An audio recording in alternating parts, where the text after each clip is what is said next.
CC camera থাকার জন্য আর ফুল ছিলাম না। যাই হোক, আসসালামু আলাইকুম, welcome to my YouTube channel. কি অবস্থা, কেমন আছেন সবাই? নতুন একটি ব্লগে আপনাদের স্বাগতম, মিনি ব্লগ।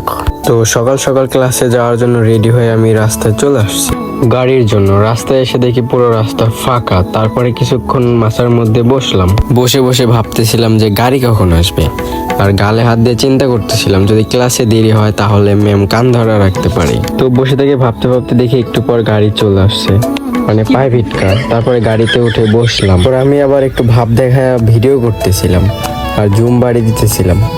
বসে থেকে যাইতেছিলাম আর ভাবতেছিলাম, আর একা একা কোনো কিছু ভালো লাগে না, বিয়ে একটা করতে হবে, কারণ বন্ধু বান্ধব সব বিয়ে করে ফেলছে। তো যাই হোক, তো দেখতে দেখতে চলে আসলাম আমাদের নাটোর রেল স্টেশনে। তো গাড়ি থেকে নেমে আমি এদিক সেদিক ভিডিও করতেছিলাম, কারণ সামনে ঈদ আর যে পরিমাণের ভিড়। তারপর স্টেশন থেকে আরেকটা গাড়িতে উঠে বসলাম কলেজে যাওয়ার জন্য। তো ভিডিও করতে করতে কলেজের সামনে চলে আসলাম, নাটোর টেক্সটাইল ভোকেশনাল কলেজ। তারপর গাড়ি থেকে নেমে এদিক সেদিক ভিডিও করতেছিলাম আর কলেজের ভিতরে যাইতেছিলাম আমি।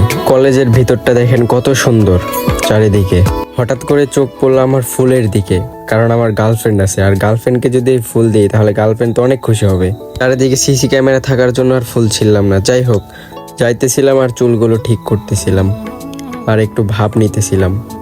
তারপর চলে আসলাম আমার ক্লাসে। ও আপনাদেরকে তো বলতে ভুলে গেছি, তো আমার ফ্রিল্যান্সিং ক্লাসে। তো তারপর এসে বন্ধুর সাথে একটু দুষ্টামো আর ফাইজলামো করলাম, একটু ভিডিও করতেছিলাম চারিদিকে। তো আমি অসুস্থ থাকার পরে অনেকদিন পর ক্লাসে আসলাম। আসার পর দেখি ম্যাম এদিকে ক্লাস করাইতেছে, আর এদিকে বন্ধু আমাকে জিজ্ঞেস করতেছে এতদিন আসিসনি কেন। তো যাই হোক, ম্যাডামের ক্লাস আমি মনোযোগ দিয়ে দেখতেছিলাম, যেহেতু আমি অনেকদিন পর আসছিলাম। তারপর আমি আবার একটু ট্রাই করতেছিলাম ম্যাডামের ওই লোগো বানানোর জন্য। তো আমি আমার বন্ধু একটু ট্রাই করলাম। তারপর আমি আমার বন্ধুকে বললাম, আমি তো লেট করে আসছি ক্লাসে, তো আমি তো ভালো করে দেখি নেই, তুই লোগো বানা, আমি দেখি। তারপর বন্ধু আবার একটু শয়তানি করতেছিল, তো আমি বললাম যে ক্যামেরার দিক তাকাতে। তো তারপরে কিছুক্ষণ ক্লাস করার পরে ম্যাম বললো যে আজকে ক্লাস করাবো না অতটা। তো যেহেতু রোজার মাস চলতেছিল, কারোই ক্লাস করতে ভালো লাগতেছে না। তারপর ম্যাম সবাইকে ছুটি দিল, আমিও এদিকে চলে আসলাম বাহিরে ভিডিও করতে করতে। তো গাইস, আজকের ভিডিওটা এই পর্যন্তই। তো সবাই ভালো থাকবেন, নেক্সট কোনো ভিডিওতে আবার দেখা হবে। আল্লাহ হাফেজ গাইস।